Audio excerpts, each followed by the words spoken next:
ஒவ்வொரு பூஜையும் அது காரணத்தோடு நடக்கும். என்ன காரியம் நடக்குதுன்னு கண்காணிச்சுக்கிட்டே இருப்போம் தான் நாங்கள் சொல்கிறோம்ல. அப்போ நீ 2 வருஷமாக வந்து நீ என்ன கேட்டு போகிற மயிரை பிடுங்கிட்டு இருக்க சொல்லு.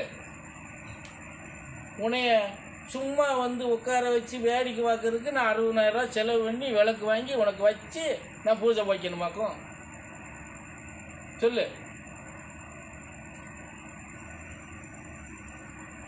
உன் ஊர் மாரியம்மா கோயில் நினச்சிக்கிட்டு இருக்க.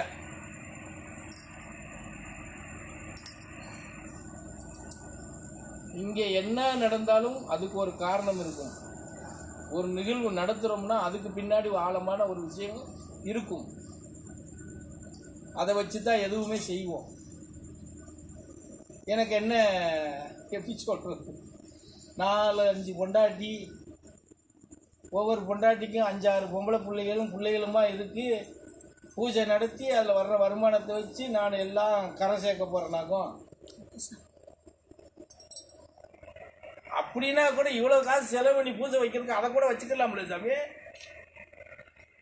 வச்சுக்கலாமா வேண்டாமா? அதைவாது சத்தமாக சொல்லுங்களேன். அநியாயப்பட்ட மாதிரி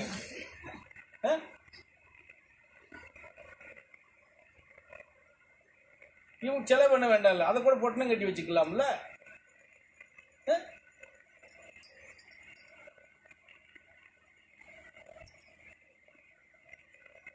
நீங்கள் என்னமோ எல்லாம் விளையாட்டுத்தனமாக அப்படியே எப்படி சொல்கிறதுனே எனக்கு சில நேரங்களில் கண்டபடி திட்டணும்னே தோணுது.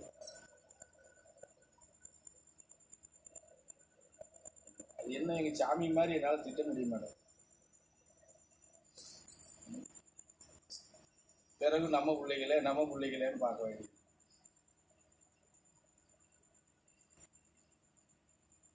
என்ன தப்பு பண்ணு சொல்லுங்கப்பா. அடுத்து திருப்பி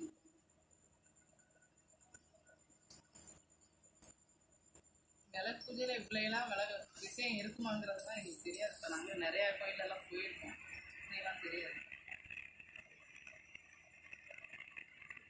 அங்கே எங்கேயுமே இப்படி இந்த மாதிரி விளக்கு ஆனது நாங்கள் பார்த்ததே இல்லை. நிறையா என்ன விளக்கு ஆனது இந்த மாதிரி கரிப்பட்ட மாதிரி விளக்கானதை நாங்கள் எந்த கோயிலையும் பார்த்ததே இல்லை. கவனிச்சிருக்க மாட்டீங்க, பார்க்காம என்ன கவனியெல்லாம் இருக்கத்தான் செய்யும். அது வந்து பெரிய விஷயமா எடுத்துக்கலாம். அது வந்து அது இந்த இப்படித்தான் காத்தடிச்சுட்டு அடிச்சுட்டு போயிருக்கு.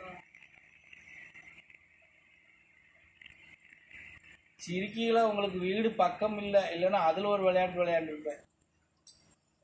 விளக்கு அணையாமல் வீட்டுக்கு கொண்டு போயிட்டு வான்னு சொல்லியிருப்பேன்.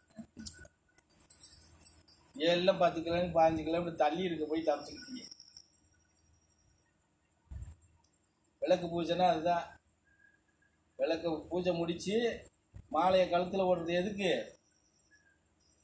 எல்லாம் மடி கட்டிக்கிட்டு விளக்கு அணையாமல் உன் வீட்டுக்குள்ளே கொண்டுட்டு போயிட்டு திருப்பி நீ கொண்டு வரணும். ஆமாம், விளக்கு பூஜையினுடைய விதியே அதுதான்.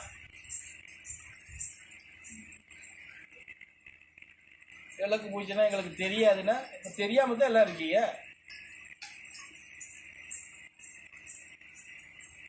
மாலை எதுக்காக?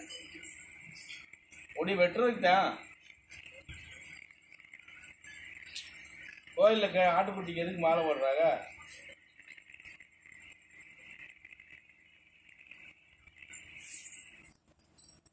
தலை ஆட்டுனா வெட்டிடுதா நாளைக்கு.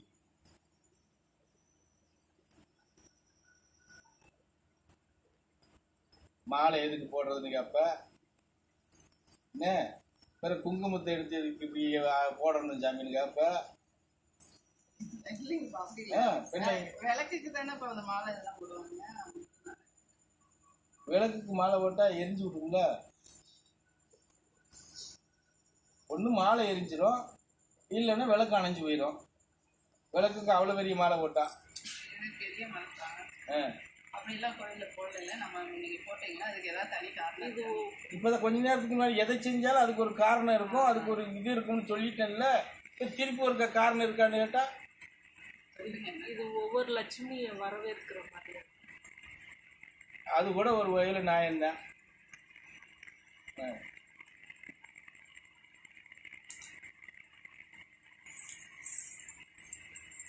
இதெல்லாம் புரிஞ்சுக்கிறதுக்கு நீங்கள் இன்னொரு ஜென்மம் எடுக்கணும்ப்பா. இதுக்கு ஏன் இதை செஞ்சாங்க, இதுக்கு ஏன் இதை செஞ்சாங்க அப்படின்னு நீங்கள் இன்னொரு பிறவி எடுத்து வந்தாலாவது தெரிஞ்சுக்கிறீங்களான்னு பார்ப்போம். வேற என்ன சொல்ல?